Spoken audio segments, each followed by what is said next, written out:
Hare Krishna, Prabhuji's Mataji's, Dandavat Pranam. Thank you all so much for joining the Bhagavatam class today. We will start with the Kirtan Bhajo Re Mana. Bhajo Re Mana Shri Nanda Nandana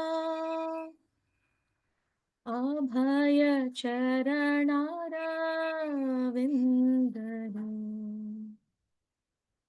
Bhajo Re Mana Shri Nanda Nandana Abhaya Charanara Vindare Bhajo Re Mana Shri Nanda Nandana Abhaya Charanara Vindare Durlabha Manava Janama Satsange Tarohe Bhava Sindhure Durlabha Manava Janama Satsange Tarohe Bhava Sindhure Bhajo Re Mana Shri Nanda Nandana Abhaya Charanara Vindare Sita Tapa Bata Barisana Edina Jamini Jagire Sita Tapa Bata Barisana Edina Jamini Jagire Vipati Sevinu Kripana Dojana Chapala Sukhalaba Lagire Bifale Sevinu Kripana Dojana Chapala Sukhalaba Lagire Bhajo Re Mana Shri Nanda Nandana Abhaya Charanara Vindare Edhana Yauvana Putra Parijana Itiki Ache Parati Pire Edhana Yauvana कैसे से इडली के दोस्त की नाम है Parijana Itiki Ache Parati Pire Kamala Dala Jala Jivana Talamala Bhajahu Hari Pada Nipire Kamala Dala Jala Jivana Talamala కొంచెం మంచినీళ్ళు తెచ్చిపెట్టు Hari Pada Nipire Bhajo Re Mana Shri Nanda Nandana Abhaya Charanara Vindare Shravana Kirtana Smarana Vandana Sevana Das ఒక మూత పెట్టేసి అలా ఉంచు Shravana Kirtana Smarana Vandana Pada Sevana దాస్య రే పూజయే Jana ఆత్మనివేదన Govinda Govinda దాసాభిలాష రే Pujana Sakhi Jana Atma ఆత్మనివేదన Govinda Govinda దాసాభిలాష రే భజరు హే మన నందనందన అభయ చరణారవిందరే Bhajo Re Mana Srinanda Nandana Abhaya Abhaya చరణారవిందరే Charan చరణారవిందరే Abhaya Charanara విందరే Hare Krishna Krishna Krishna Hare Hare Hare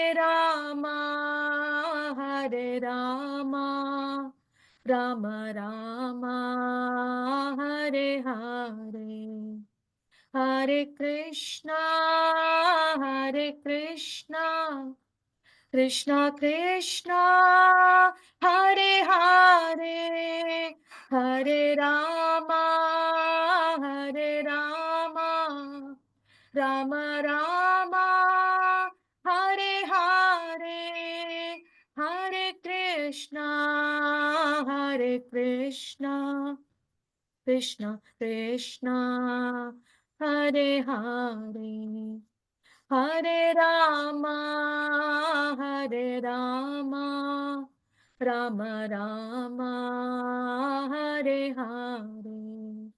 Jaya Jaya Prabhupada, Prabhupada, Prabhupada, Jaya Jaya Prabhupada, Jaya Jaya Prabhupada, Prabhupada, Prabhupada, Jaya Jaya Prabhupada, Jaya Jaya Gurudev, Gurudev, Gurudev, Jaya Jaya Gurudev, Jaya Jaya Gurudev, Gurudev, Gurudev, Jaya Jaya Gurudev, Nittai Gaura Hari Bol, Hari Bol, Hari Bol, Nittai Gaura Hari Bol, Nittai Gaura Hari Bol, Hari Bol, Hari Bol, Nittai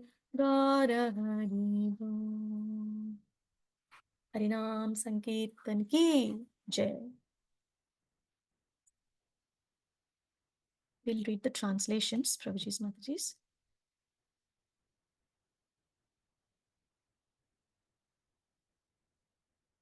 O mind, just worship the lotus feet of son of Nanda, which make one fearless.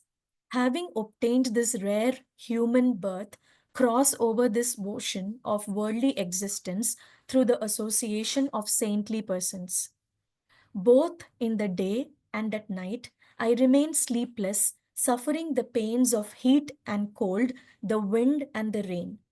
For a fraction of flickering happiness, I have uselessly served wicked and miserly men.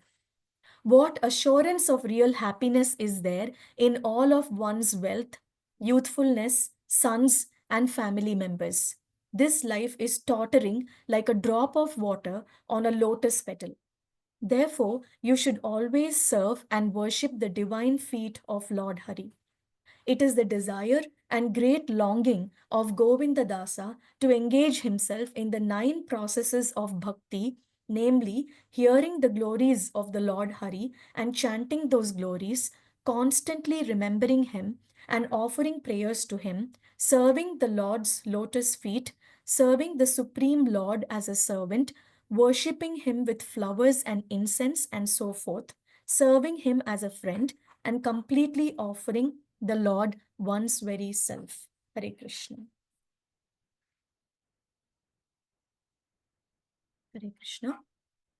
We will go to the prayers.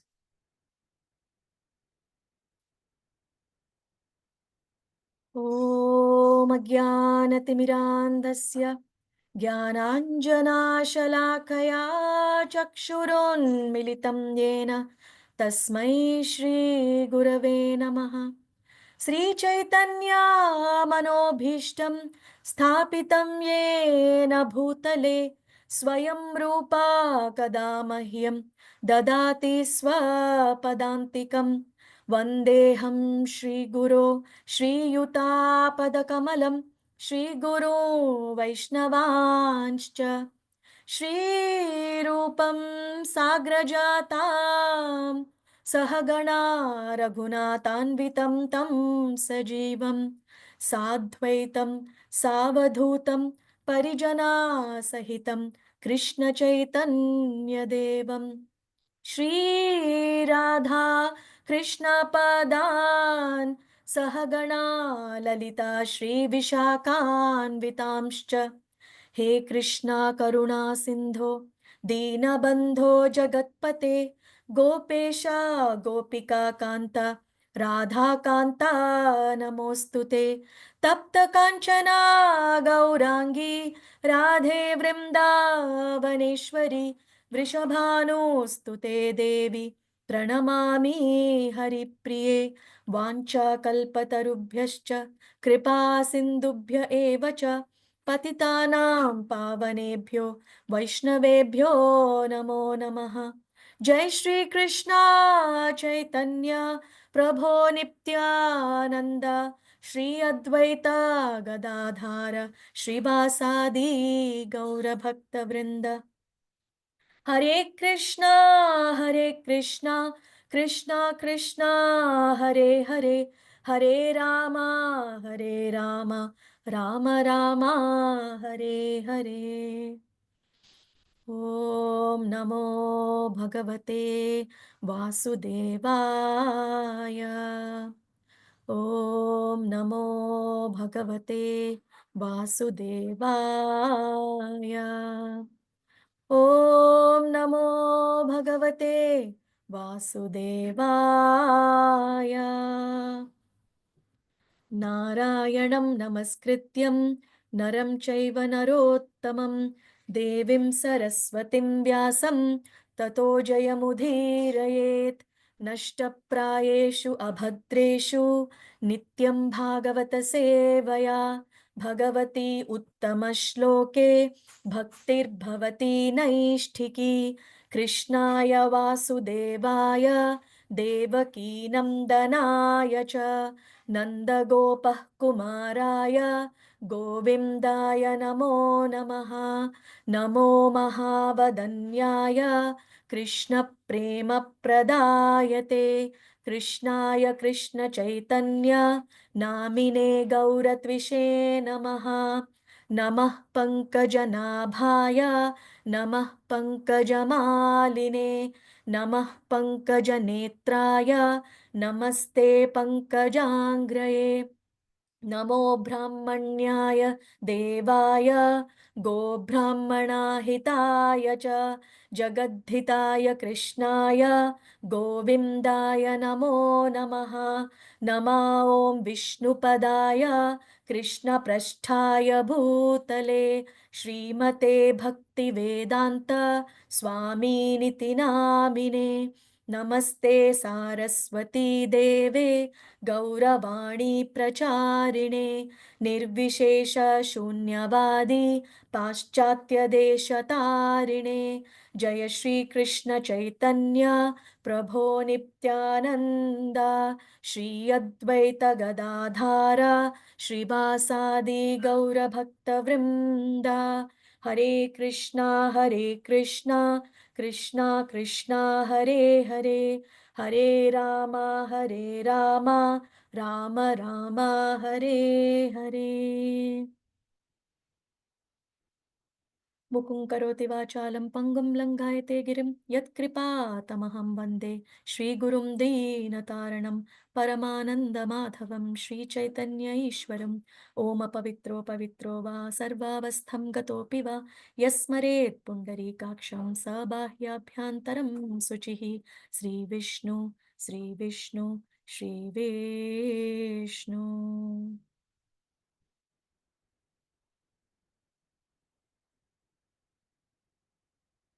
Hare Krishna, Prabhujis and Matajis, Dandavat Pranam.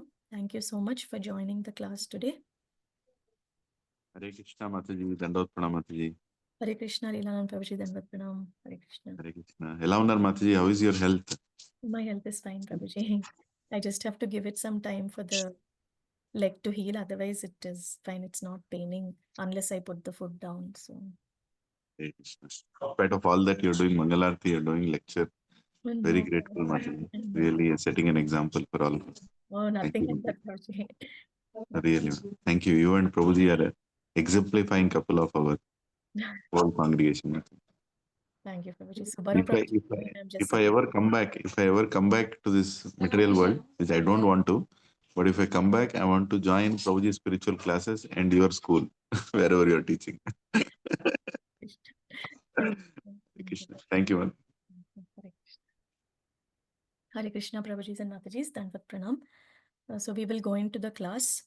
So today the topic that we are doing is Canto 7, which is known as the Science of God. And the chapter that we are doing is what Prahlad Maharaj learnt in the womb of his mother. So before we go into the shlokas, I thought I'll do a little bit background because there are few Matajis who are there who did not attend the previous classes. So that will set the context for the class in terms of the shlokas understanding. So we saw previously that Prahlad Maharaj had given lot of instructions to his schoolmates from the learnings that he had got through Narad Muni. Now, when these children learn the teachings from Prahlad Maharaj, they come and ask him, "You are a 5-year-old child, and we are also 5-year-old children. We are going to the same school. We have the same teachers, Shanda and Amarka, who happen to be the sons of Sukracharya. And we have been learning the same things. But how come you are teaching us so many different other things which we have not learnt in the class? And when we ask you, you say that you have learnt these from Narada Muni. And we have never seen Narada Muni either come into our ashram or go out of our ashram at any point of time. So, can you explain how you learnt all these things? And in answer to their question, Prahlad Maharaj narrates a story. I'm sure Matajis and Prabhujis, you all know the story, but just to set the context, I thought I will repeat it again. So the story goes that Prahlad Maharaj says that when he was in the womb of his mother Kayadu, his father Hiranyakashipu had gone to the forest in order to do severe austerities and penance. And at that point of time, the demigods come to attack the palace of Hiranyakashipu and they arrest Kayadu and they kidnap her. So their intent was not to harm Kayadu, but their intent was only to kill the child after he was born because they thought that he is the son of Hiranyakashipu and Hiranyakashipu is a demon, and if the son is born, the son like father like son, they thought, and he would also have demoniac qualities, and therefore it's better to kill him as soon as he is born. With that intent in mind, they had kidnapped Kayadu. And at that point of time, Narad Muni appears over there and he tells the demigods that their intent is very wrong. They should not treat a pregnant woman that way. And moreover, there is no bad that the woman had caused. She did not do anything wrong and she was pregnant.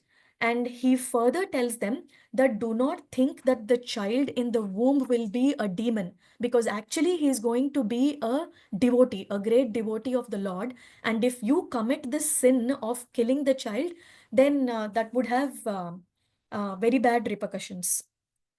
And when Narada Muni says so, the demigods immediately accept that. Now, this is a little surprising that the demigods accept as soon as Narada Muni says this because we know after reading Bhagavatam what Hiranyakashipu's nature is and what Prahlad Maharaj's nature is and how they are two opposite poles of a magnet. But at that point of time, the demigods did not know how good a devotee Prahlad Maharaj would become. But just because Narad Muni had told them, they immediately accepted it. So acharyas say that when a pure devotee says something, then everybody else will immediately follow it. And we know how great a devotee Narad Muni is. So these words coming out from the mouth of Narad Muni have made all the difference in the thought process of the demigods, where there's a paradigm shift from going to killing the baby as soon as he's born to now protecting him because he's going to be a devotee of the Lord. So now, when they accepted what Narad Muni had said, the demigods leave from there, and Narad Muni brings Kayadu to his ashram and he starts giving instructions on bhakti to Kayadu. So while Kayadu is listening to these instructions, the baby in the womb of Kayadu, who's Prahlad Maharaj, also listens to these instructions on bhakti. But what happens is Kayadu is very anxious at that point of time because she was in the palace, she was pregnant, And then her husband is not at home. She does not know when he will return. And at that point of time, there is an attack on the palace and they kidnap her. And so all these things are going on in her mind, which is causing a lot of turmoil. She's listening to Bhagavatam, but then because of this anxiety, she's not able to remember anything. But Prahlad Maharaj, who is in the womb, has no anxieties. He's in a very safe place in his mother's womb, and therefore he is able to listen, imbibe the instructions, and also remember them even when he has an underdeveloped body. So, the thing that we have to understand over here is that the transfer of bhakti happens when the proponent and the recipient both are very sincere in their uh, in their understanding and nature. So here the proponent is Narad Muni, who's an exalted devotee, and the recipient is Prahlad Maharaj. So here it is mentioned that if one has a purity of intent and he practices his bhakti consistently, then there will be success. So in our devotional practice, the success is if we have the purity of thought and we are consistently practicing bhakti, as they say, unalloyed and uninterrupted. If we can do it that way, then there will be success. So doing it consistently is one thing, and we see that is what Prahlad Maharaj has been practicing despite so many obstacles that he gets from his own father. He was trampled by elephants, he was thrown from the top of a cliff, he was bitten by poisonous snakes. No matter what, he did not stop practicing bhakti. His own teachers did not like his teachings, but that did not stop him. He taught the students of his teachers the principles that he had learned. So So that is what one should try to imbibe. Just a minute, Prabhujis and Matajis. I wanted to mention one thing over here. Yeah. Then Prahlad Maharaj tells his friends further that I was able to understand this transcendental knowledge when I was in the womb of my mother, when I did not even have a fully developed body. But now you have taken birth and you have grown up, you are 5 year olds, you have fully developed body and a fully developed mind. So you should make um, a conscientious effort in order to understand these principles of bhakti. So just as a recap, I wanted to mention some of the instructions that Prahlad Maharaj had given to his friends. The first one, he talks about the 6 changes that the body undergoes. Um, uh, how we take birth, then how the body grows, it maintains itself, and then it reproduces, and then it undergoes decay, and then finally it gets destroyed. That is one thing he mentions. So, keeping all this in mind, you have to use your time wisely. The second one is that the soul is part and parcel of the Supreme Lord. The third one, he talks about the two kinds of bodies that we have, the subtle body and the gross body. The subtle body is made up of mind, intelligence, and false ego. And the gross body is made up of fire, air, water, ether, and earth. And he also mentions that when the soul is uncovered from all these coverings, then the real glory of the soul comes out, and then the real love and attraction for Lord Krishna is developed. The fourth one that he mentions is to reinstate the original position of the soul as the servant of the Lord, and the bhakta has to perform devotional services. He should accept a bona fide spiritual master, and then he should worship the Lord in association of devotees. He should develop Vaishnava qualities, and by doing this, he will be able to get rid of anarthas like lust, anger, greed, pride, and all that. But this, he mentions again, is only a secondary result. The primary result of doing all this is to be able to develop the love for Krishna.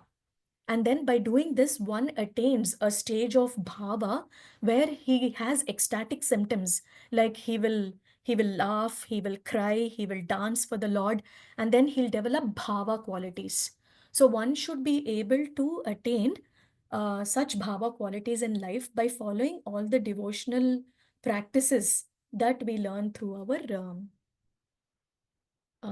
that we learn through our scriptural knowledge and study. Yeah. So with this background, we will start into the first shloka, Prabhujis and Matajis. I will just close the door and come once because there's a resound that is coming. Just give me a minute.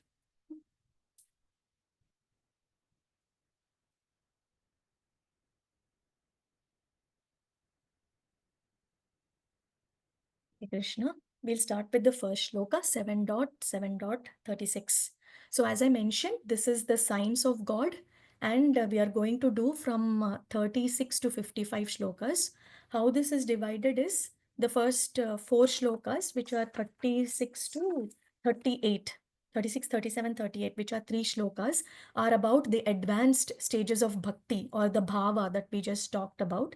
And the next 39 to 47 are the struggle for material things is unworthy. All these shlokas will describe that. That means the struggle for materialistic things is worthless.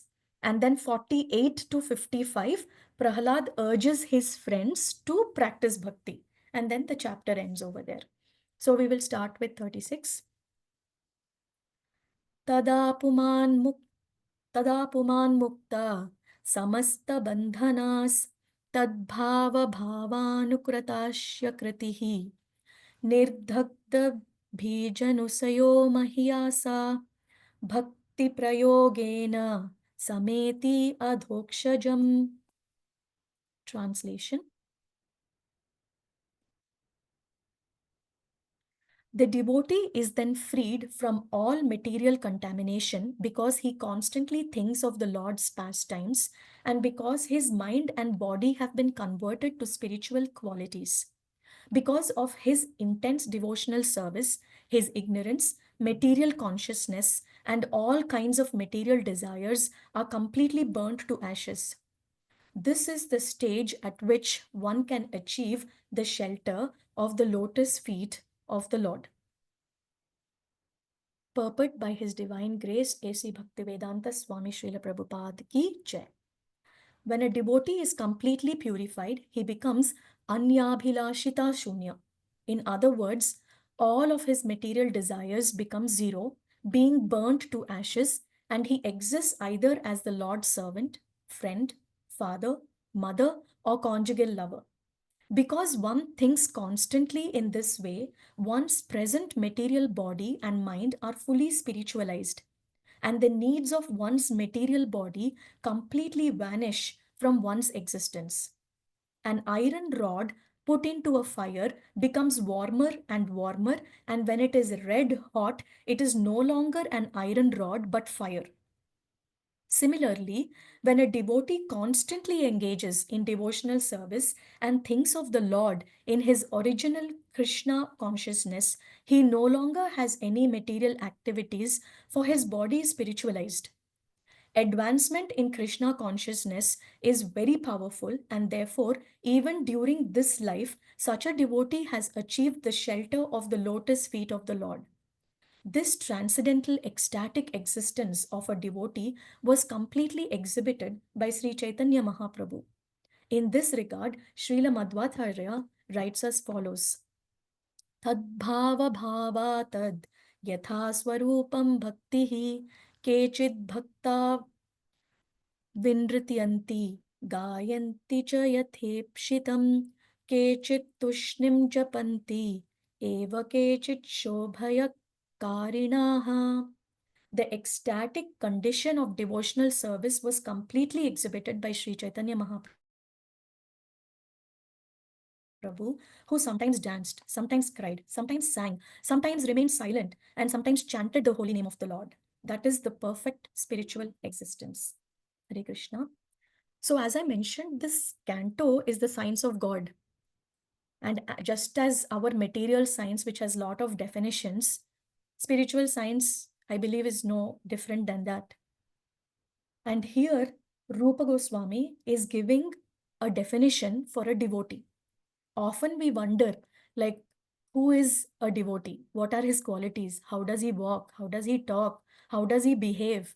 Like that, right? So there is a pure definition that is given, which is Anyabhilashita shunyam jnana karmadi anavritam anukulyena krishnanu shilanam bhaktiruttama. What it means is a first class devotee is one who accepts what is favorable to Krishna, and we must reject what is unfavorable to Krishna. So, everything that we do, all activities must be directed towards favoring Krishna and getting closer to Krishna. If one does that, then he is considered as a first class devotee, as it is mentioned over here. Anya Bhilashita Shunya. When a devotee is completely purified, he becomes that. Now, just to take an example, if we talk about Arjuna in the battlefield, when Lord Krishna told him go to the center and look at both the Kauravas and the Pandavas, he goes there and when he looks at them, he says, I can't do this war anymore. He says this because he's thinking of his sense gratification at that point of time, that if I do the war and even if I'm victorious, I will not have anybody to celebrate my success with. All my relatives, my grandfather, my cousins, everybody will be killed. Then what is the use of being victorious in the first place? So he thinks like that and then he says, I don't want to do the war. But when Lord Krishna comes and explains the Bhagavad Gita and tells him that you are a Kshatriya and your duty is to fight and I want you to fight, then Arjuna gets convinced and he surrenders and then he agrees to fight. So what is the change that happened between his thought process previously and after Bhagavad Gita is that he has surrendered. Now he is thinking favorably to Krishna. Now one might ask that Mataji, there is Lord Krishna right beside Arjuna in the battlefield. He is able to see him. He is able to touch and feel him. And then Lord Krishna also showed him the Virat Rupa. So, and then he gave him the instruction. If for me also Lord Krishna comes and then I'm able to see him and he gives me Virat Rupa, then I will also listen to whatever Krishna says. If one has such a argument, then it is said that it is a foolish argument because to begin with, we were close to Krishna, but we turned our face away from Krishna. And that's the reason why we have taken birth in this jail, which is called Dukkalayam. And now, if we want to see Krishna again, then we have to elevate our consciousness to that level. We don't have that Divya Chakshu anymore. Then, how is it possible that we will be able to reach Krishna? So, we should follow our devotional practices so that we will be able to reach that stage. And how do we follow devotional practices? We need to have belief in the Shastra and follow the principles through a disciplic succession taught by a bona fide spiritual master who is in a parampara. So, we should make use of the mercy that is given by organizations like ISKCON, who are teaching us all these principles as per the Shastric injunctions, so that we are able to imbibe them and follow them and elevate our consciousness to a level where we can have spiritual progress. One more thing I wanted to mention here is the word unalloyed that we talk about a lot, right? If we go back to our material science again, we can understand the science of God also. So, an alloy is what we make when you mix two metals together. And why do they do it? They do it because they want to improve the properties of one of the metals. However, one metal will be in large quantity and the other metal that you add will be in very less quantity. Like let's say 95% of one metal 1 and 5% of metal 2. So that metal 2 that you add is actually known as an impurity because it's only in less quantity. Though you are adding it for the cause of improving your properties, still it is known as an impurity. So here it is very interesting that Prabhupada uses the word unalloyed, meaning to say you're not going to add any impurity, you're in that pure intent state that we talked about before.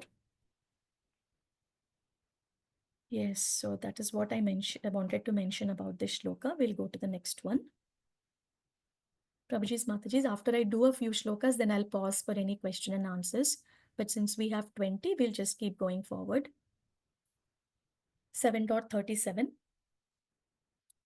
अधोक्षजालम्भम् इहाशुभात्मनः शरीरिणा संस्मृति चक्रसातनं तद्ब्रह्मनिर्वाण सुखं विदुर्बुधास् ततो भजत्वं हृदये हृदीश्वरम्.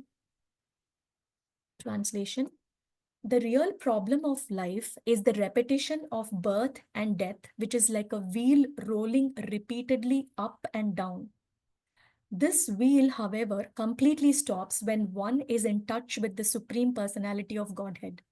In other words, by the transcendental bliss realized from constant engagement in devotional service, one is completely liberated from material existence. All learned men know this. Therefore, my dear friends, O sons of the Asuras, immediately begin meditating upon and worshipping the super soul within one's heart, everyone's heart, sorry. Purport: generally, it is understood that by merging into the existence of Brahman, the impersonal feature of the absolute truth, one becomes completely happy. The words Brahma Nirvana refer to connecting with the absolute truth, who is realized in three features: Brahmeti, Paramateti, Bhagavaniti, Shabdyate. One feels Brahma Sukha, spiritual happiness, by merging into the impersonal Brahman, because the Brahma Jyoti is the effulgence of the Supreme Personality of Godhead. Yasya Prabha Prabhavato Jagadananta Koti. Yasya Prabha, the impersonal Brahman, consists of the rays of Krishna's transcendental body. Therefore, whatever transcendental bliss one feels from merging in Brahman is due to contact with Krishna. Contact with Krishna is perfect Brahma Shuka. When the mind is in touch with the impersonal Brahman, one becomes satisfied, but one must advance further to render service to the Supreme Personality of Godhead for one's remaining merged in the Brahman effulgence is not always assured. As it is said, Aruhya Krichrena Param Padam Tatah Patanti Adho Nadrata Yusmad Angraya. One may merge in the Brahman feature of the absolute truth, but there is a chance that one may fall because of not being acquainted with Adhokshaja or Vasudeva. Of course, such Brahma Sukha undoubtedly eliminates material happiness. But when one advances through impersonal Brahman and localized Paramatma to approach the Supreme Personality of Godhead in relationship with Him as a servant, friend, parent, or conjugal lover, one's happiness becomes all pervading. Then one automatically feels transcendental bliss, just as one becomes happy seeing the shining of the moon. One acquires natural happiness upon seeing the moon, but one can see the Supreme Personality of Godhead. One's transcendental happiness increases hundreds and thousands of times. As soon as one is very intimately connected with the Supreme Personality of Godhead, one surely becomes free from all material contamination. Ya nirvrittis tanubhritam. This cessation of all material happiness is called nivritti or nirvana. Srila Rupa Goswami says in Bhakti Rasamrita Sindhu, Brahmanando bhavedesha chet parardha gunikrita naiti bhakti sukhambode paramano tulamapi. If Brahmananda, the bliss of merging in the Brahman effulgence, were multiplied 100 trillion times, it would still not equal even an atomic fragment of the ocean of transcendental bliss felt in devotional service.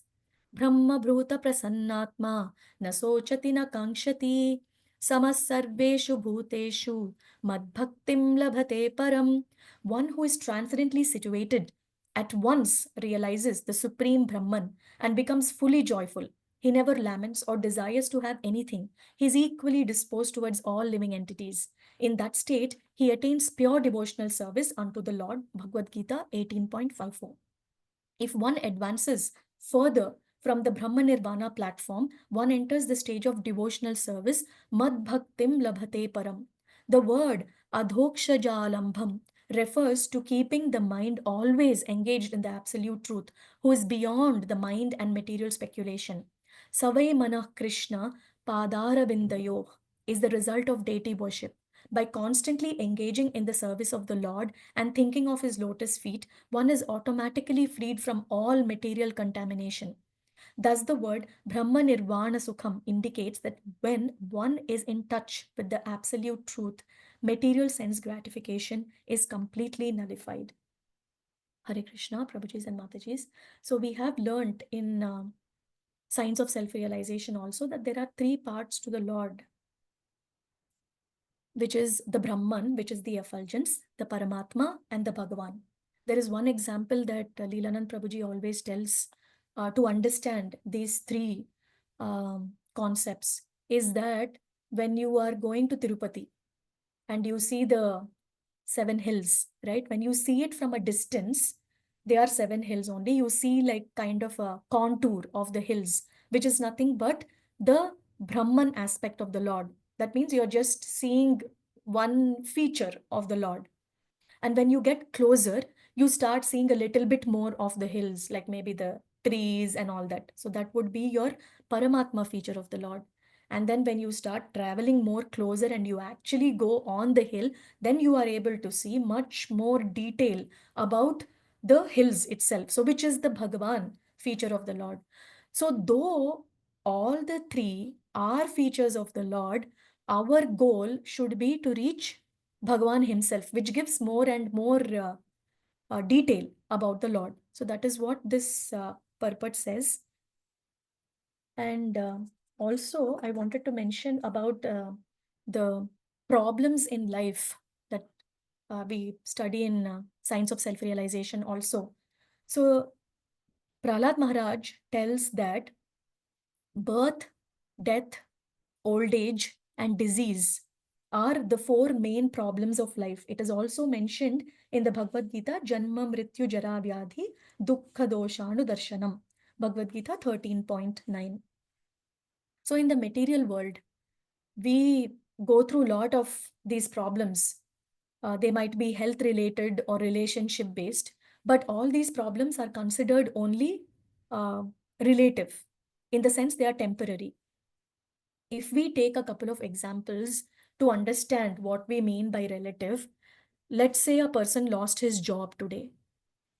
It is a problem for him because he has to maintain his family. That's his only source of income. Now he has lost his job. He is looking for a job. It is his problem. And now if the company um, sends an advertisement and another person joins this job, maybe at a lower salary, whatever the case may be, then it is not a problem for that person who has joined the job. So a problem for one person may not be a problem for another person. So it is in relative sense.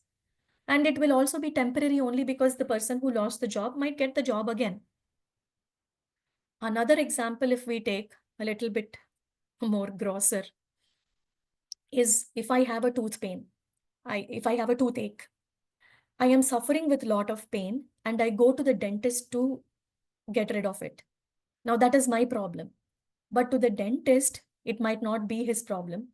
He might be happy, not in the sense that he's happy that I have pain, but it is his way of living. So if I go there, I might pay my doctoral fees, whatever, and he's able to maintain his family. In that way, it might be good for him. So my problem is my problem, but my same problem might not be the problem of the doctor. So the summary of this is that it's only a temporary thing, and it is mentioned in the Bhagavad Gita. What is the meaning of a actual problem? An actual problem is something which is common to all. Everybody has to go through it, and nobody can avoid it. And the four things that we mentioned are birth, death, old age, and disease. So our life, if we see, actually it is like a wheel, as it is mentioned in the purport. So if we do something good, some pious activities that we do, the wheel goes up, and then we will go to the upper planetary systems. And some heinous deeds, sinful deeds that we do, the wheel goes down again, and then we go into the lower planets. But We should understand that there is a point when the wheel can stop.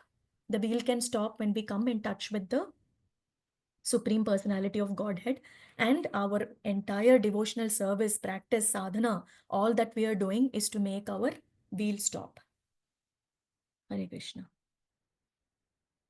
We'll go to the next shloka.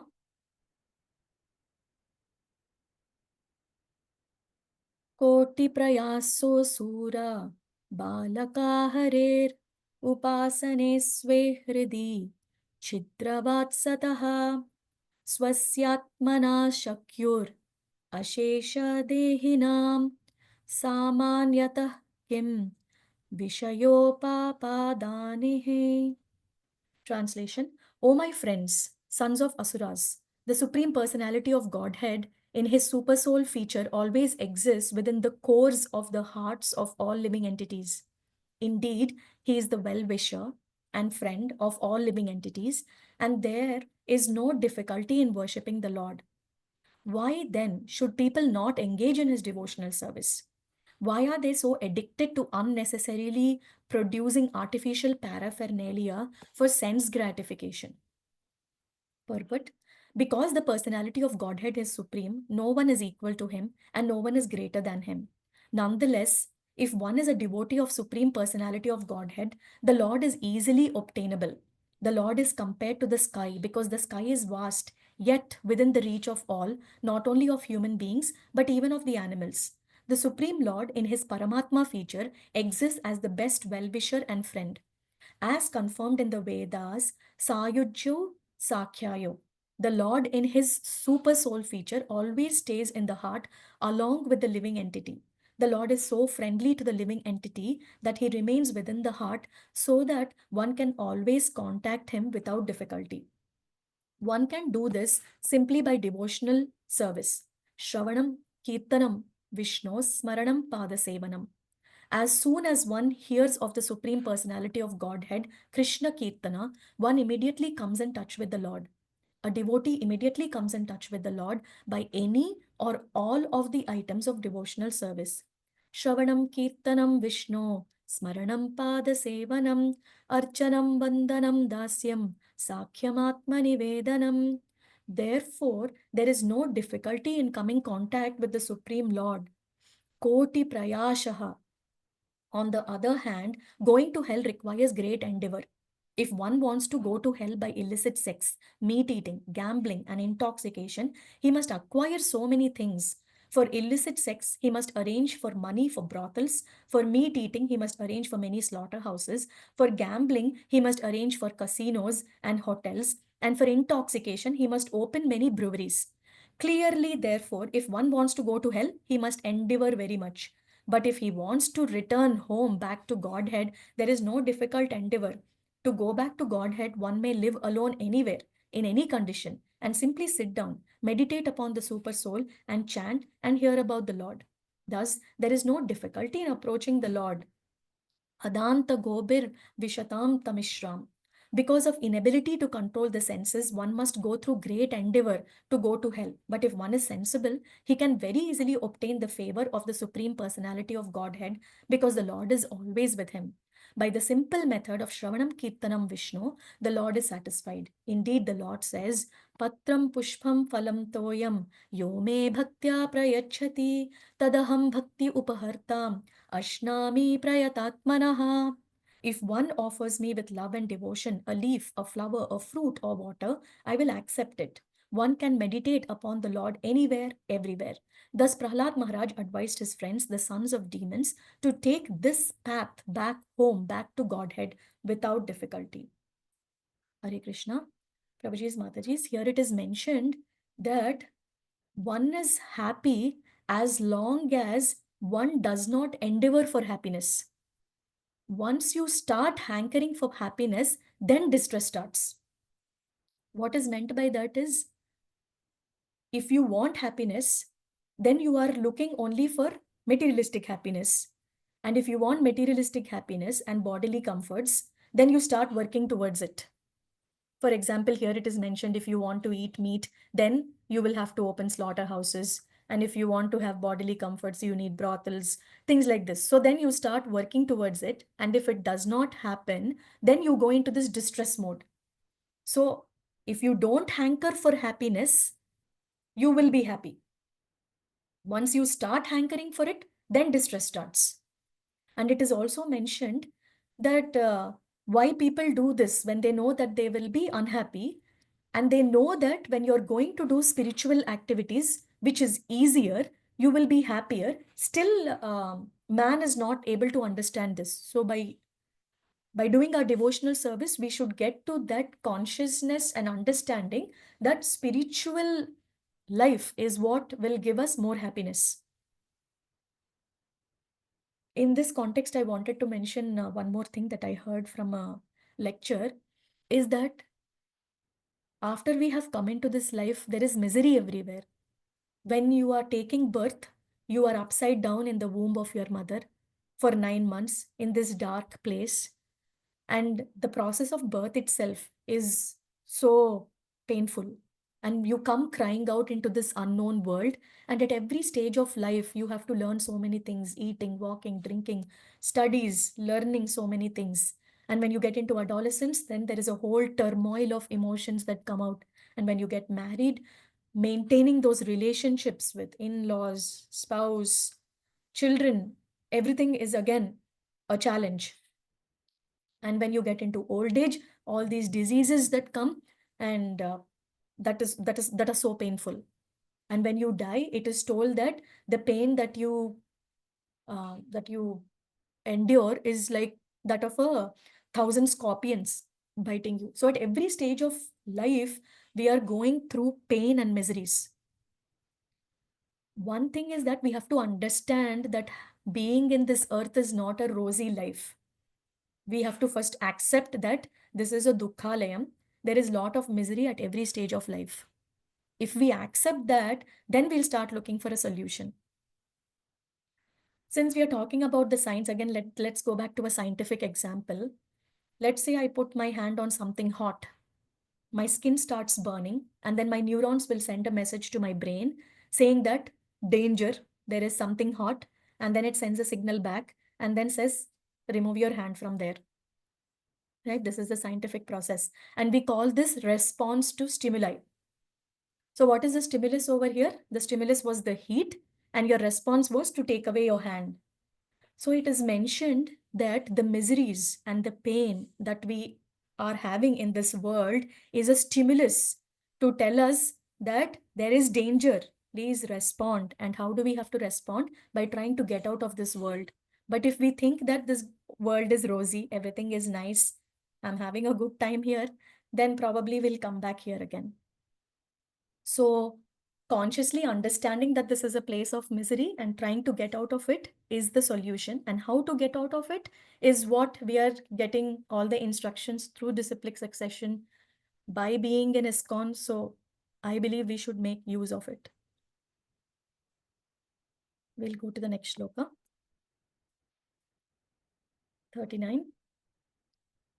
Rayakalatra Pashava Sutadayo Grihamahi Kunjara Kosha Bhutaya Sarvetha Kama Kshana Bhangurayusha Kurvanti Martyasya Kiyat Priyam Chalaha.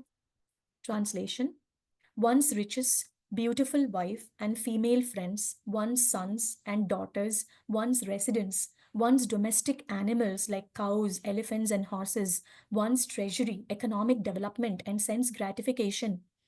Indeed, even the lifetime in which one can enjoy all these material opulences are certainly temporary and flickering.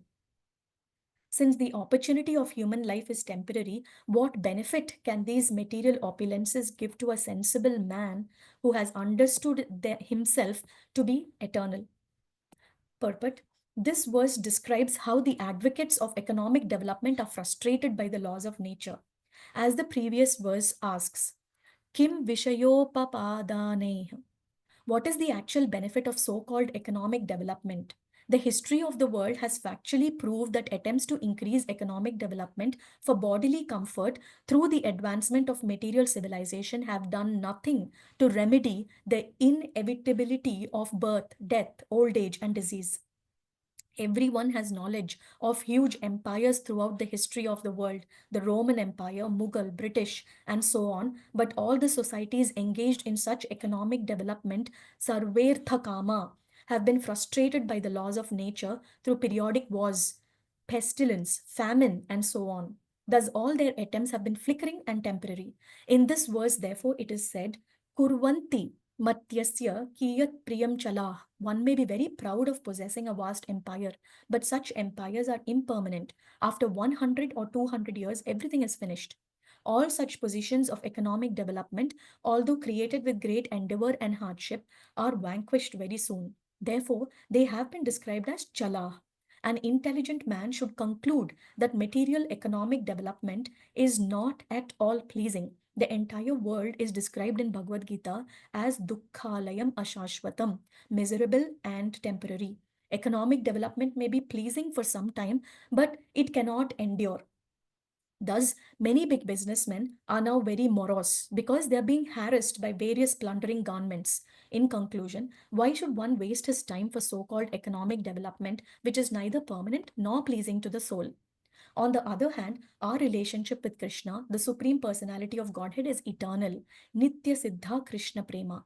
The pure souls are eternally in love with Krishna, and this permanent love, either as a servant, a friend, a parent, or a conjugal lover, is not at all difficult to revive. Especially in this age, the concession is that simply by chanting the Hare Krishna mantra, Harir Nama, Harir Nama, Harir Nameva Kevalam, one revives his original relationship with God and thus becomes so happy that he does not want anything material.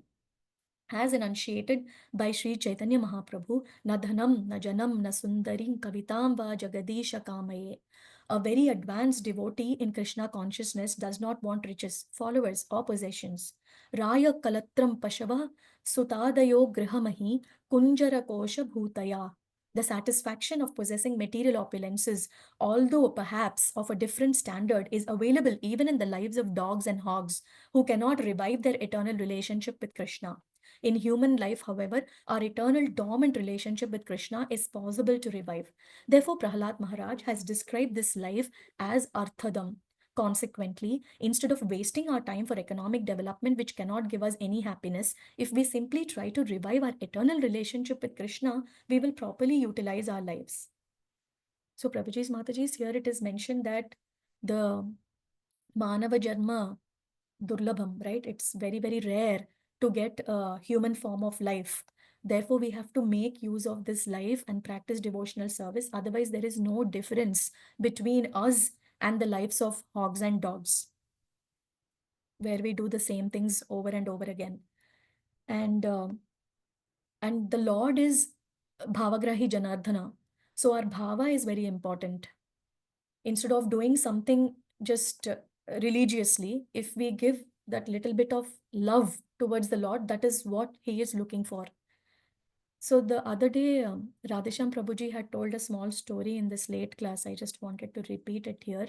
He told that there were two devotees. One is a very rich devotee, and the other is a poor devotee. And both of them go to the church. And they're standing in front of the altar, and he was trying to analyze the difference in the way that they were speaking to the Lord. So the rich person says, Lord, I have been able to give so much money for the decoration of this church, and I have donated so much for the Sunday feast. Like that, he keeps on boasting about his riches, not realizing that he is not the doer, and whatever that he has is been given by the Lord. On the other hand, the poor person standing in front of the altar says, Lord, I don't have anything to offer you. And he just offers him whatever prasad he has made at home in front of the altar. And then he bows down to the Lord, and then he leaves from there with, uh, with a very morose mind or a sad stature, saying that I don't have anything to offer you. There is uh, so this kind of attitude is what pleases the Lord instead of boasting. So Bhavagrahi Janardhana is what we should understand, and we should go into that Bhava stage as we discussed previously. And I heard one thing from a lecture that it was asked why one should worship Krishna, and it was mentioned in terms of bullet points, or 5 bullet points, all which were starting with P's. So I thought it is nice to mention over here. The first thing is, the first P is protection. This world is full of troubles. Padam, padam, vipadam. Only those who have taken shelter of the Lord are protected. They had actually mentioned the example of this California fires that had happened, where even the rich people who were in that the rich area over there, were everybody devoid of their houses. They lost everything. So there is nobody who can protect us from such natural calamities except the Supreme Personality of Godhead. So we should be always aware of it and not proud of our riches and wealth. They will not be able to save us at any point of time. The second P is purify our mind from anarthas. The third is to get peace of mind. The fourth is for the pleasure of the Lord Himself. And then the fifth is the permanent relief from the birth and death. And the sixth is promotion to the spiritual world. So, because of these 5 P's, we should worship the Lord. So, Prabhuji's Mataji, so we have finished the part which is based on the the advanced stages of bhakti, which is bhava that I mentioned. From here, the shlokas will focus on that trying to have materialistic things is of no use. From here, we will do this. Anybody wants to help me read the purport? Yeah, Mataji, can I read one? Yeah, yes, Mataji, please go ahead. Translations and purport by Srila Prabhupada Ki Jai. Translation. It is learned from Vedic literature that by performing great sacrifices, one may elevate himself to the heavenly planets. However, although life on the heavenly planets is hundreds and thousands of times more comfortable than life on Earth, the heavenly planets are not pure, nirmalam, or free from taint of material existence. The heavenly planets are also temporary, and therefore they are not the goal of life. The Supreme Personality of Godhead, however, has never been seen or heard to possess inability. Consequently, for your own benefit and self-realization, you must worship the Lord with great devotion, as described in the revealed scriptures. Purport. As stated in Bhagavad Gita, Shine Punye Martya Lokam Vishanti. Even if one is promoted to the higher planetary systems by performing great sacrifices, which are accompanied by the sinful acts of sacrificing animals, the standards of happiness in Svargaloka is also not free of disturbances. There is a similar struggle for existence even for the king of heaven, Indra. Thus, there is no practical benefit in promoting oneself to heavenly planets. Indeed, from the heavenly planets, one must return to this earth after one has exhausted the results of pious activities. In the Vedas, it is said, Tad yathena, tad yatheha karma jito, lokah kshiyate, evam murta, punya jito loka kshiyata. As the material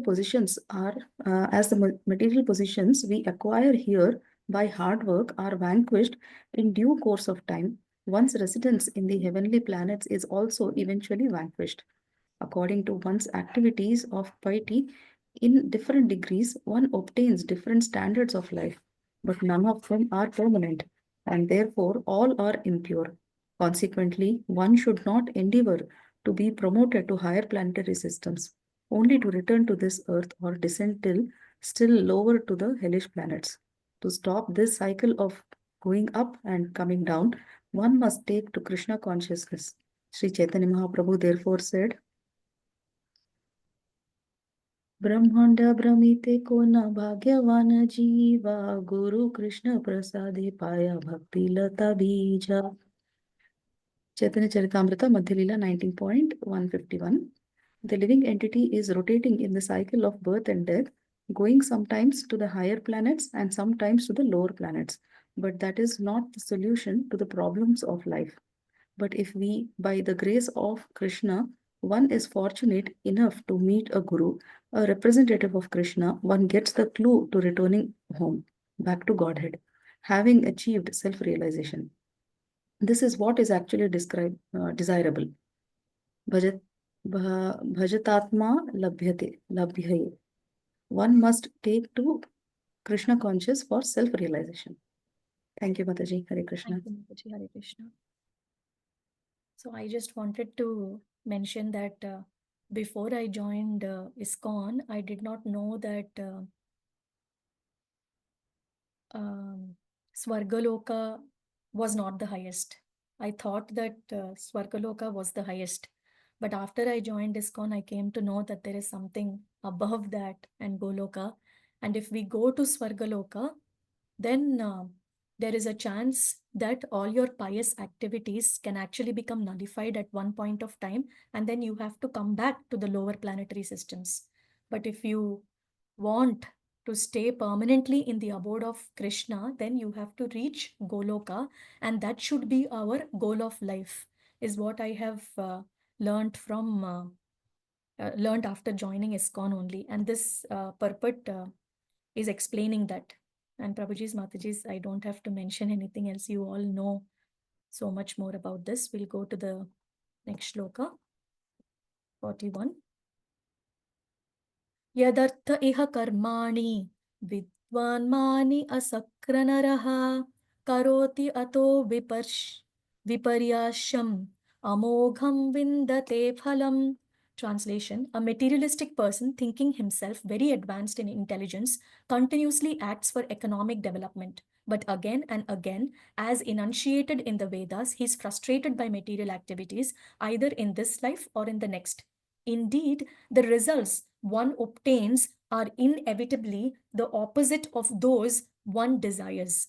No one has ever achieved the results he desired from material activities. On the contrary, everyone has been frustrated again and again. Therefore, one must not waste his time in such material activities for sensual pleasure, either in this life or in the next. So many nationalists, economists, and other ambitious persons have tried for happiness, individually or collectively, but history proves that they have all been frustrated. In recent history, we have seen many political leaders work hard for individual and collective economic development, but they have all failed. This is the law of nature as clearly explained in the next verse. We'll do the next verse also because they are connected. सुखाय दुःखाय मोक्षाय संकल्प इह कर्मिणाः सदाप्नोति हय दुःखम् अनिहाय सुखव्रताः. Translation: in this material world, every materialist desires to achieve happiness and diminish his distress, and therefore he acts accordingly. Actually, however, one is happy as long as one does not endeavor for happiness. As soon as one begins his activities for happiness, his conditions of distress begin. Purport: every conditioned soul is bound by the laws of material nature as described in Bhagavad Gita. Prakriteh kriyamanani guneh karmani sarvashaha. Everyone has achieved a certain type of body given by material nature according to the instructions of Supreme Personality of Godhead. ईश्वरः सर्वभूतानां हृदेशे अर्जुनस्तिष्ठति ब्राह्म्यान् ब्रह्मयान् सर्वभूतानि यन्त्ररूढानि मायया. The Supreme Lord is situated in everyone's heart, O Arjuna, and is directing the wanderings of all living entities who are seated as on a machine made of material energy. The Supreme Personality of Godhead, the Super Soul, is present in everyone's heart. And as the living entity desires, the Lord gives him facilities with which to work according to his ambitions in different grades of bodies. The body is just like an instrument by which the living entity moves according to false desires for happiness and thus suffers the pangs of birth, death, old age, and disease in different standards of life. Everyone begins his activities with some plan and ambition, but actually, from the beginning of one's plan to the end, one does not derive any happiness. On the contrary, as soon as one begins acting according to his plan, his life of distress immediately begins. Therefore, one should not be ambitious to dissipate the unhappy conditions of life, for one cannot do anything about them. Ahankara vimudhatma kartaham iti manyate Although one is acting according to false ambitions, he thinks he can improve his material conditions by his activities. The Vedas enjoin that one should not try to increase happiness or decrease distress, for this is futile. Tasyaiva heto prayateta kovidaha. One should work for self realization, not for economic development, which is impossible to improve. Without endeavor, one can get the amount of happiness and distress for which he is destined, and one cannot change this. Therefore, it is better to use one's time for advancement in the spiritual life of Krishna consciousness. One should not waste his valuable life as a human being. It is better to utilize this life for developing Krishna consciousness without ambitions for so called happiness. As we discussed previously, so the distress will start only when once you start hankering for happiness, and you should not look for economic development, because that is not what is going to take you out of this cycle of birth and death. Rather, you should focus on self realization. Prabhuji's Mataji's, here I just wanted to mention one more thing. Let's say we have a family of four: wife, husband, and two children. For a particular person, who do you think is the most dear? Can anybody answer? You want to try? Who is the dearest? Himself, Mataji, himself or herself. Yes, very good. Thank you, Prabhuji. So, for anybody, oneself is the most dearest. So, here it is explained a little bit logically why that happens.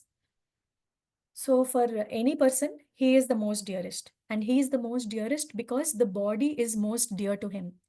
And anything related to the body is now most dear to him as a next step. Anything related to the body would be his relatives, his society, his community, his country, like that. It goes on, and he tries to develop those because of his innate likingness to his body.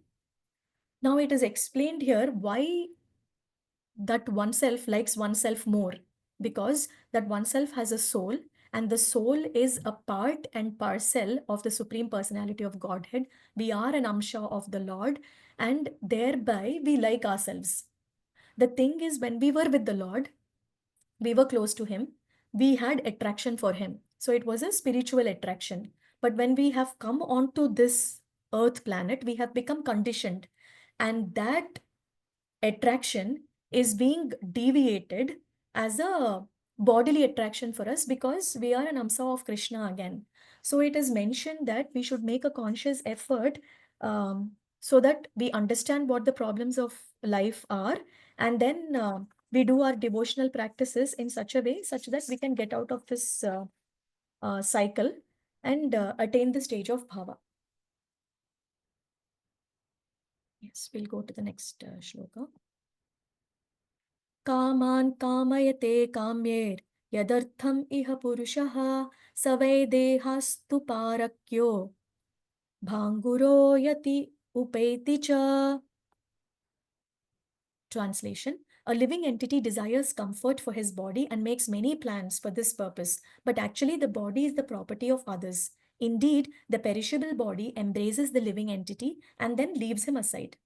Purport: everyone desires comfort for his body and tries to make a suitable situation for this purpose, forgetting that the body is meant to be eaten by dogs, jackals, or moths, and thus turned into useless stool, ashes, or earth. The living entity wastes this time in a futile attempt to gain material possessions for the comfort of one body after another. So often we forget that this body is going to perish. However, when we are in this body, we are always trying to beautify it and make changes to it. So we should consciously remember that why we should take so much pain to maintain this body, which is going to become stool anyways at the end. So it doesn't mean that we should not maintain the body. We should maintain the body because we have to do devotional service, but we have to balance it out and not go overboard that we do so much more that is not necessary. We should do only as much as necessary, that we can practice devotional service. 44. किं युव्या व्यवहितापत्य दारागरधानदयः राज्यकोशा गजामत्य भृत्याप्तममत्सापदाः. Translation: since the body itself is ultimately meant to become stool or earth, what is the meaning of the paraphernalia related to the body, such as wives, residences, wealth, children, relatives, servants, friends, kingdoms, treasuries, animals, and ministers? They are also temporary. What more can be said about this? 45. Kim eter atmanastuchai sahadehen nashvaraihi अनर्थेर अर्थ संस्कार संस्कासेर nityanandarashodade. Translation: all this paraphernalia is very near and dear as long as the body exists. But as soon as the body is destroyed, all things related to the body are also finished. Therefore, actually, one has nothing to do with them. But because of ignorance, one accepts them as valuable. Compared to the ocean of eternal happiness, they are most significant. What is the use of such insignificant relationships for the eternal living being? Purport: Krishna consciousness, devotional service to Krishna, is the ocean of eternal bliss. In comparison to this eternal bliss, the so called happiness of society, friendship, and love is simply useless and insignificant. One should therefore not be attached to temporary things. One should take to Krishna consciousness and become eternally happy. Text 46. Nirupyatam iha swarta kiyan deha bhritosuраः nishekadishva avasthasu klishyamanasya karmabhiः. Hare Krishna. Anybody wants to volunteer to read? Hare Krishna Mataji. Yeah, please read, Prabhuji. Hare Krishna. Translation and purport by Srila Prabhupada ki jai. My dear friends, O son of the text 46, my dear friends, O sons of the Asuras, the living entity receives different types of bodies according to his previous fruitive activities. Thus, he is seen to suffer with reference to his particular body in all conditions of life, beginning with his infusion into the womb. Please tell me, therefore, after full consideration, what is the living entity's actual interest in fruitive activities, which result in hardship and misery. Purport: Karmana Devanetena Jantur Deho Upatyate. The living entity receives a particular type of body according to his karma or fruitive activities. The material pleasure derived in the material world from one's particular body is based on sexual pleasure. Yen Maithunadi Gruhamedi Sukham Hi Tucham. The entire world is working so hard only for sexual pleasure. To enjoy sexual pleasure and maintain the status quo of material life, one must work very hard. Because of such activities, one prepares himself another immaterial body. Prahlada Maharaja places this matter to his friends, the Asuras, for their consideration. Asuras generally cannot understand that the objects of sexual pleasure, the so-called pleasure of materialistic life, depend on extremely hard labor. Hare Krishna. Hare Krishna. Thank you, Prabhuji. One second.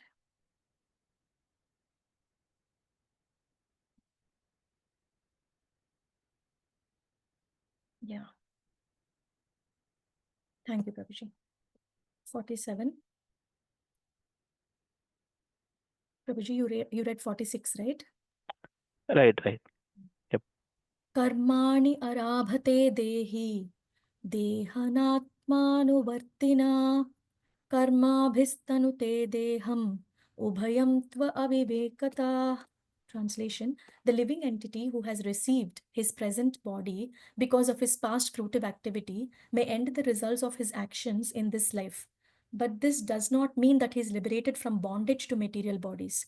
The living entity receives one type of body, and by performing actions with that body, he creates another.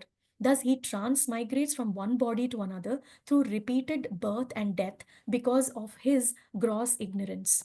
Purport: the living entity's evolution through different types of bodies is conducted automatically by the laws of nature in bodies other than those of human beings. In other words, by the laws of nature, Prakrite Kriyamanani, the living entity evolves from lower grades of life to human form. Because of his developed consciousness, however, the human being must understand the constitutional position of the living entity and understand why he must accept a material body. This chance is given to him by nature. But if he nonetheless acts like an animal, what is the benefit of this human life? In this life, one must select the goal of life and act accordingly. Having received instructions from the spiritual master and the Shastra, one must be sufficiently intelligent. In the human form of life, one should not remain foolish and ignorant, but must inquire about his constitutional position. This is called Athatho Brahma Jignasa. The human psychology gives rise to many questions, which various philosophers have considered and answered with various types of philosophy based upon mental concoction. This is not the way of liberation. The Vedic instructions say, Tad Vignanartham Sagurum Evabhigachet. To solve the problems of life, one must accept a spiritual master. Tasmad Gurum Prapadyate Jignasau Shreya Uttamam. If one is actually serious in inquiring about the solution to material existence, one must approach a bona fide guru. Tadvidhi pranipratena pariprashnena sevaya upadekshyanti te jnanam jnaninas tattvadarshinaha. Just try to learn the truth by approaching a spiritual master. Inquire from him submissively and render service unto him. The self realized soul can impart knowledge unto you because he has seen the truth. One must approach a bona fide spiritual master by surrendering himself pranipatena and rendering service. An intelligent person must inquire from the spiritual master about the goal of life. A bona fide spiritual master can answer all such questions because he has seen the real truth. Even in ordinary activities, we first consider gain and loss, and then we act. Similarly, an intelligent person must consider the entire process of material existence and then act intelligently, following the directions of a bona fide spiritual master. Prabhuji's Mataji's, like we discussed earlier, it is very important that we have a bona fide spiritual master and follow the instructions in parampara. If we think that without having a spiritual master, we can read for ourselves and try to understand the scriptures, that will only be a misnomer, because that cannot happen, because we can make our own mental concoctions and we might not understand the scripture the way it is. And it is very important to understand the scriptures the way it is without asking any questions. Today morning, Lilanand Prabhuji had sent one message. I just thought I'll repeat the message again over here in what was related to scriptures. So the conch is made out of animal bone, right? So the bone is coming out of the animal. So actually it will be considered to be something that is impure. But however, when we make the conch from the bone and the conch is being used in devotional activities, it becomes a pure thing. Similarly, they were also talking about the the cow dung. The cow dung is the stool of the animal, and it is considered to be impure thing. But when we use it in devotional service for yagnas and all that, it is considered to be a very pure thing. So we should not use our logic in order to understand why it is pure over there, why it is impure over here. You just have to take the Vedas and the scriptures as it is without asking too many questions about the logic behind it. So if one has to develop such a faith on the scriptures, then one needs to have a spiritual master who can explain these things logically to him. We'll go to the next shloka, 48. Tasmad adhascha kamascha dharmascha yad apashrayaha bhajat Bhajatani hayatatmanam aniham harimishwaram. Translation: the four principles of advancement in spiritual life, dharma, artha, kama, and moksha, all depend on the disposition of the Supreme Personality of Godhead. Therefore, my dear friends, follow in the footsteps of devotees. Without desire, fully depend upon the disposition of the Supreme Lord. Worship Him, the Super Soul, in devotional service. These are words of intelligence. Everyone should know that in every stage of life, we are dependent upon the Supreme Personality of Godhead. Therefore, the dharma, religion, which we accept should be that which is recommended by Prahlad Maharaj, Bhagavata Dharma. This is the instruction of Krishna. Sarva dharman parityajya mamekam sharanam vraja. To take shelter of the lotus feet of Krishna means to act according to the rules and regulations of Bhagavad Dharma, devotional service. As far as economic development is concerned, we should discharge our occupational duties, but fully depend on the lotus feet of the Lord for the results. Karmani evadhikaraste ma phaleshu kadachana. You have a right to perform your prescribed duties, but you are not entitled to the fruits of action. According to one's position, one should perform his duties, but for the results, one should fully depend upon Krishna. Narottama Das Thakur sings that our only desire should be to perform the duties of Krishna consciousness. We should not be misled by the karma Mimasa philosophy, which concludes that if we work seriously, the results will come automatically. This is not the fact. The ultimate result depends upon the will of the Supreme Personality of Godhead. In devotional service, therefore, the devotee should completely depend upon the Lord and honestly perform his occupational duties. Therefore, Prahlad Maharaj advised his friends to depend completely on Krishna and worship him in devotional service. So here it is mentioned that the Bhagavata Dharma is our dharma that we need to follow. And there was one sentence that Chetan Charan Prabhuji had mentioned in his class the other day, that we have to be dharma conscious and not karma conscious. And he told a couple of examples over there.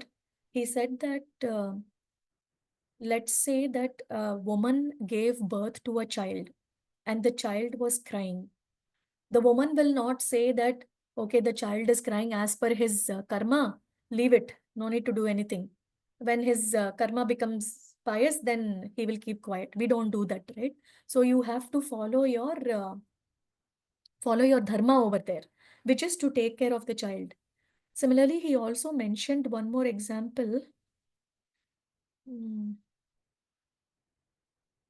Where he said that let's say that you are in your house and there is a senior devotee who has come, but you are not feeling well, and therefore you say, Prabhuji, what to do? I'm not feeling well, so I can't make any prasad today.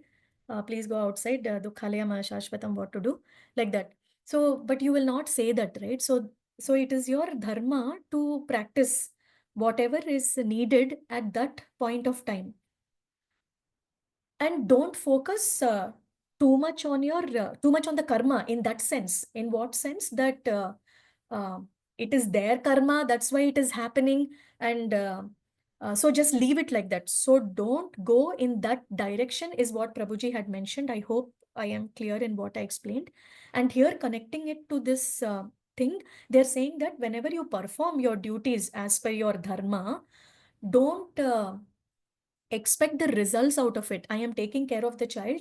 So, okay, when I grow old, this child will take care of me. Don't have that thing in your mind. Do it as a thing that you are doing for the God. This child has been given me by the God, so I should take care of him. But don't expect results from the child later, is what is being told as part of this purport.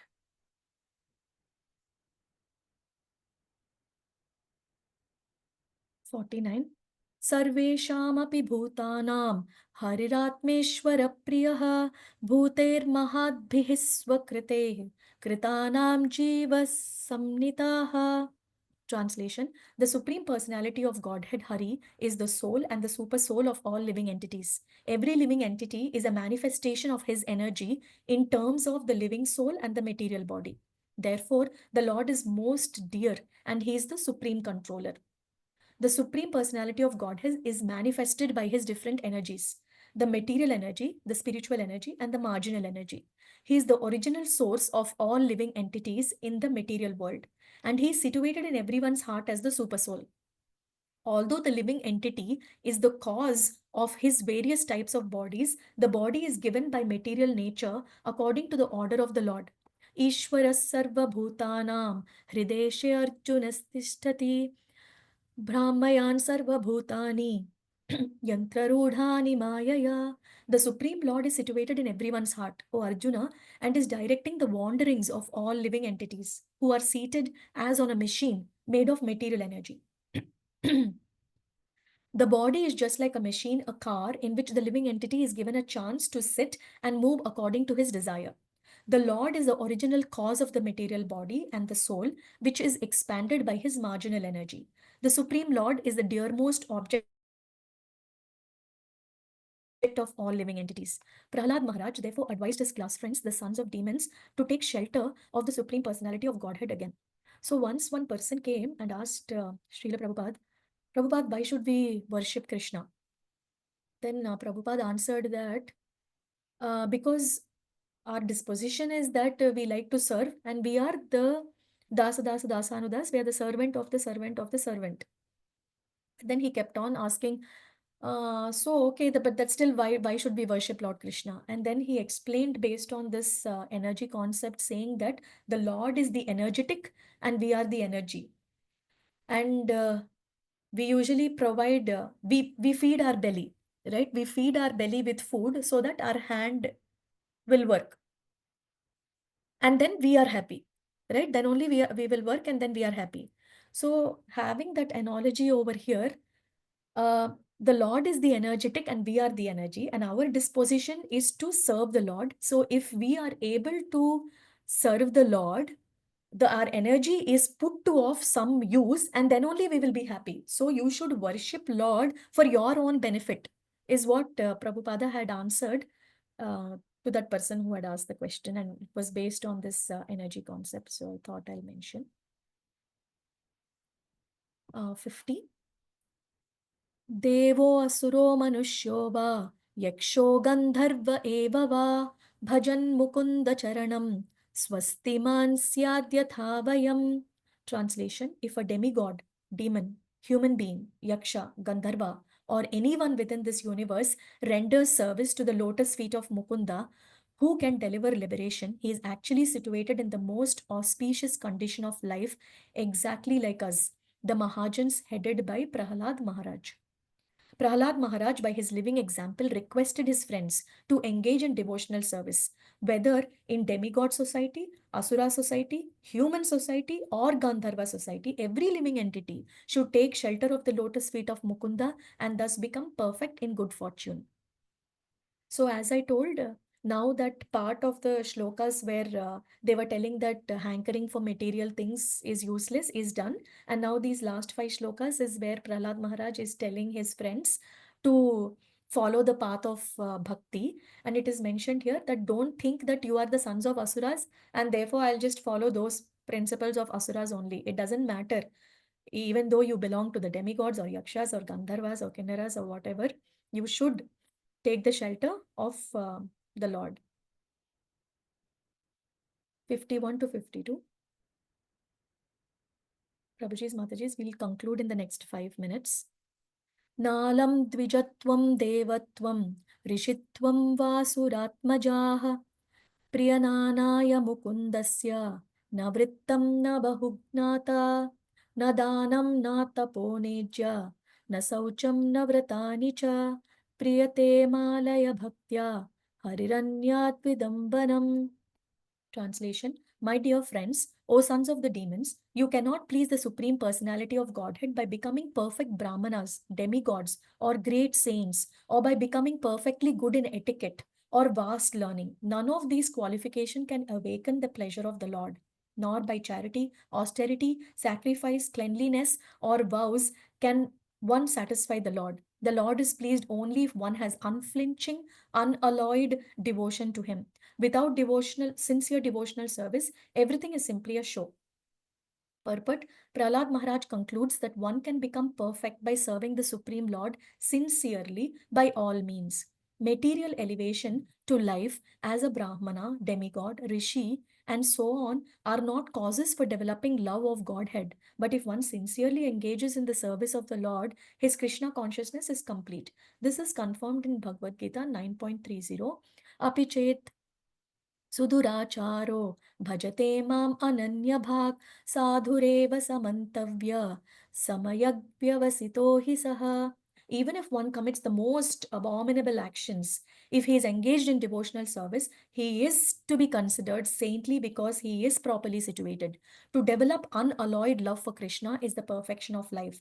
Other processes may be helpful, but if one does not develop his love for Krishna, these other processes are simply a waste of time. धर्मस्वनुस्थितः पुंसां Vishwaksen कथासु या नोत्पादयेद्यदि रतिम् श्रम eva hi kevalam. Duties, dharma, executed by men, regardless of occupation, are only so much useless labor if they do not provoke attraction for the message of the Supreme Lord.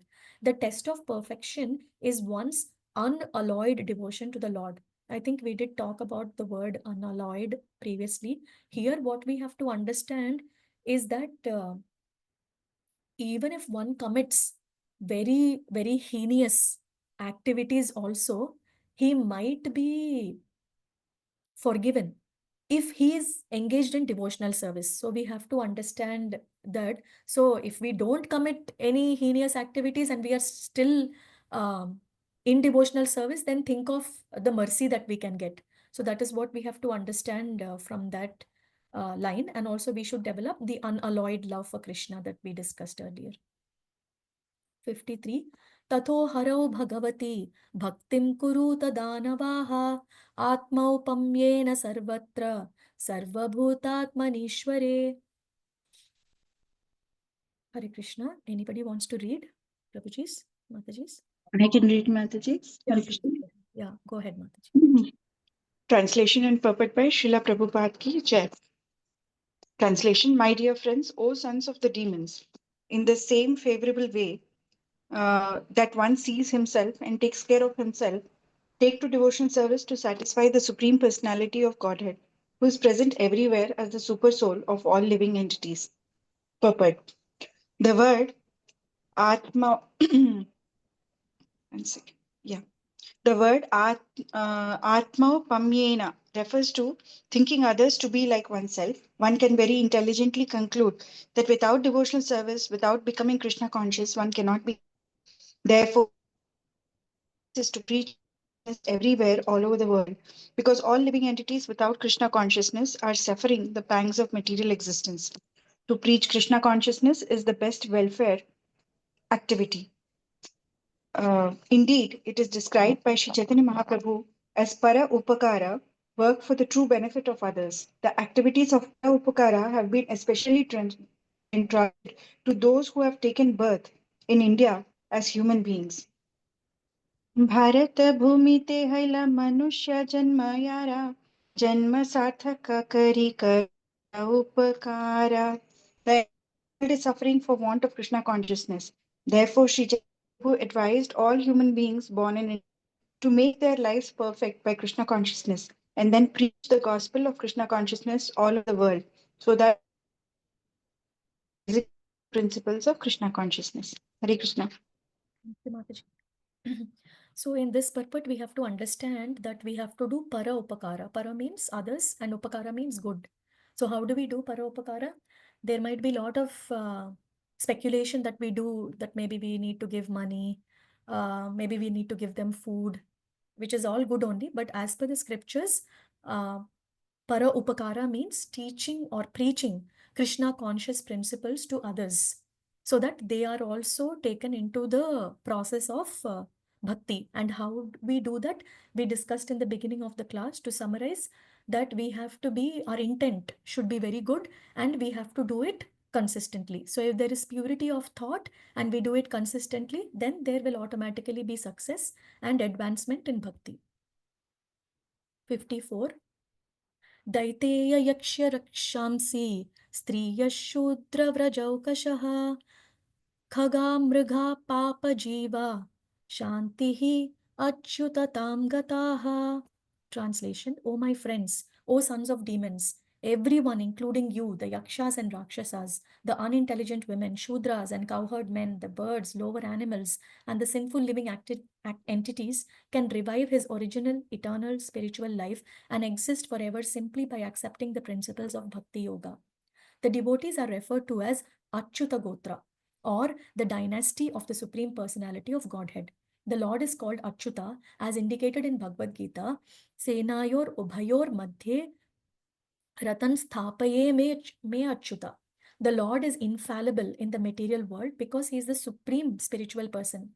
Similarly, the jivas who are part and parcel of the Lord can also become infallible. Although Prahlad's mother was in the conditional state and was the wife of a demon. Even yakshas, rakshasas, women, shudras, and even birds and other lower living entities can be elevated to the Achyuta Gotra, the family of the Supreme Personality of Godhead. That is the highest perfection. As Krishna never falls when we revive our spiritual consciousness, Krishna consciousness will never fall again to material existence. One should understand the position of the Supreme Achyuta, Krishna, who says in Bhagavad Gita, Janma karma cha me divyam evam yo veti tattvataha tyaktva deham punarjanma naiti mameti so Arjuna. One who knows the transcendental nature of my appearance and activities does not, upon leaving the body, take his birth again in this material world, but attains my eternal abode, O Arjuna. One should understand Achyuta, the supreme infallible, and how we are related with him, and one should take to the service of the Lord. This is the perfection of life. Srila Madhvacharya says, Achyutam Shruti The word Achyutatam refers to one who never falls to this material world but always remains in the Vaikuntha world, fully engaged in the service of the Lord. Like we discussed previously, we should make our goal to attain Vaikuntha or Goloka, the abode of the Lord, so that we are always engaged in the service of the Lord completely over there and develop Krishna Prema towards him. And this word Achyuta also I wanted to mention that I saw Lilanand Prabhuji and Ananda Mataji when we went to a temple mentioned that their Gotra was Achyuta. I realized that after you take initiation, then you become Achyuta Gotra. So I pray that one day we all will also become the dynasty of the Supreme Personality of Godhead. The last text, text 55. एतावान् एव लोकेऽस्मिन् पुंसः स्वार्थः परमस्मृताः एकान्तभक्तिर्गोविन्दे यत्सर्वत्र तदीक्षणम्. Translation: In this material world, to render service to the lotus feet of Govinda, the cause of all causes, and to see him everywhere is the only goal of life. This much alone is the ultimate goal of human life as explained by all the revealed scriptures. Purport: In this Hare verse, Krishna, can I read Mataji? yeah, please go ahead, Mataji. Purport. In this verse, the words Sarvatra Tad Ikshanam describe the highest perfection of devotional service in which one sees everything with reference to Govinda's activities. The highly elevated devotee never sees anything unrelated to Govinda. Stvavara Jangama deke na deke Tara Murti Sarvatra Haya Nija Ishtadeva Spurti. The Mahabhagavata, the advanced devotee, certainly sees everything mobile and immobile, but he does not exactly see their forms. Rather, everywhere he immediately sees manifest the form of the Supreme Lord. Madhya 8.274. Even in this material world, a devotee does not see materially manifested things. Instead, he sees Govinda in everything. When he sees a tree or a human being, a devotee sees them in relation to Govinda. Govindam Adi Purusham. Govinda is the original source of everything. ईश्वरः परमः कृष्णः सच्चिदानंद विग्रह आनंदिर आदिर गोविंद सर्वकारण कारणम. Krishna, who is known as Govinda, is the supreme controller. He is an eternal, blissful spiritual body. He is the origin of all. He has no other origin, for he is the prime cause of all causes.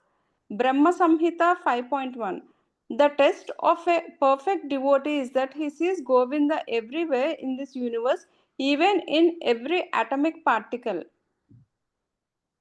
Andanantara Paramanu Kayantarastam. I didn't know how to pronounce this one. Fine, Mataji. This is the perfect vision of a devotee. It is therefore said, Narayana Mayam Diraha Pashyanti Paramartinaha Jagad Dana Mayam Lubdaha Kama Kamukaha Kamini Mayam. A devotee sees everyone and everything in relationship with Narayana, Narayana Mayam. Everything is an expansion of Narayana's energy, just as those who are greedy see everything as a source of money making, and those who are lusty see everything as a being conducive to sex. The most perfect devotee, Prahlad Maharaja, saw Narayana even within a stone column.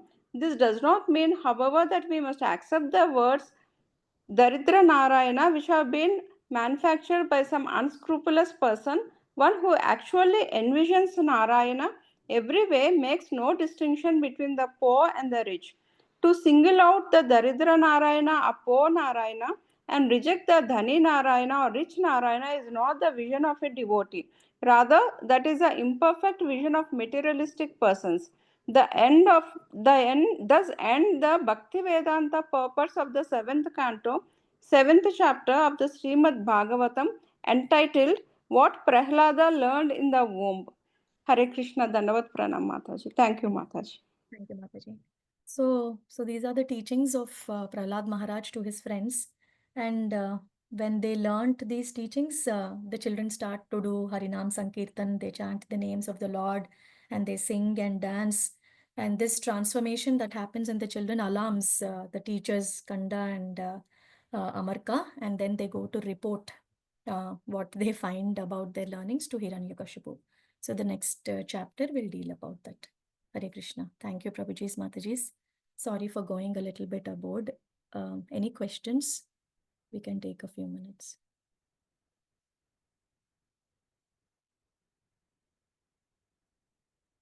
Hare Krishna.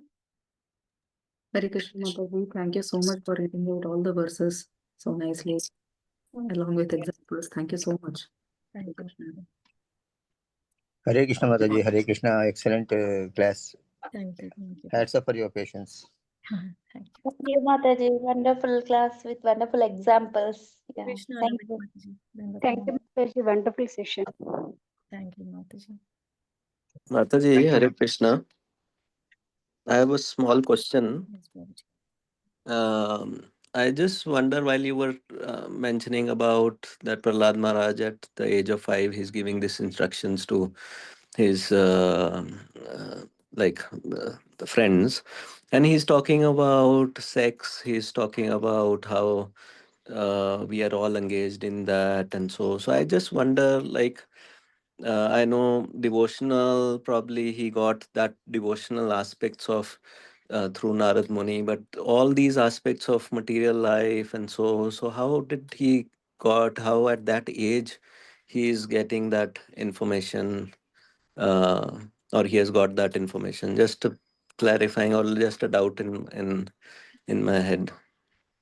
Prabhuji, I think about the sex and all being written is as part of the purport, I think, Prabhuji. The main thing is to impart bhakti only to the children.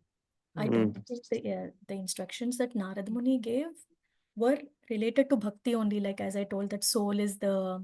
Yeah, so all those were what were given for us as adults to understand. Maybe an explanation is given in as part of the purport.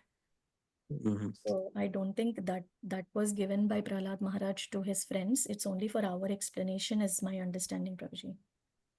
Okay. Did I answer your question? Yeah. If that was it, because I was not looking at the screen, I was just hearing what you're saying. So it was written in the purport part. So that's why Prahlad Maharaj tells his friends, "You are grown up. I was listening to the womb in an underdeveloped body, but I was able to understand the basic principles.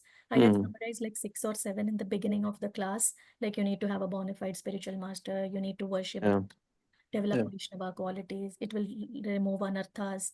Things like that was what he told. I think as part of the purport, they have explained further. Okay. Understood. Right. Thank you. Hare Krishna. Hare Krishna.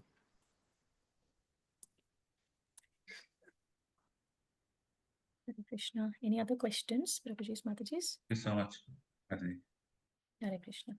Hare Krishna Mataji. Thank you so much for the wonderful session, Mataji. You gave so many analogies, Mataji. I should have noted it down, which I did not. I will do. Thank you. We'll discuss again. Mataji, in 5 pages, the fifth one is permanent solution from birth and death.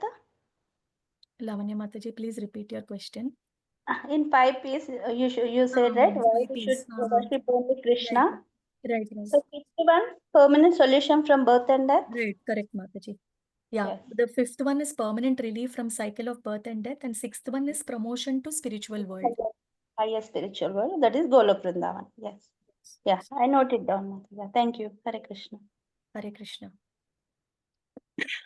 Hare Krishna Mataji, thank you for the wonderful class. So Hare many examples, so well explained. Thank you.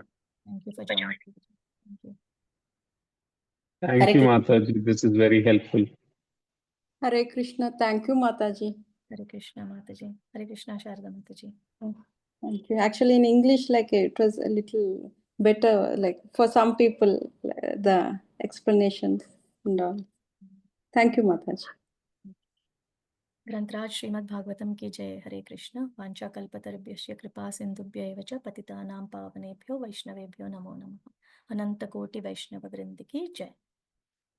Shilpa Mataji, can we stop the class? Yeah, Mataji. I'll end this session here. Thank you so much. Thank you everyone for joining. Hare Krishna.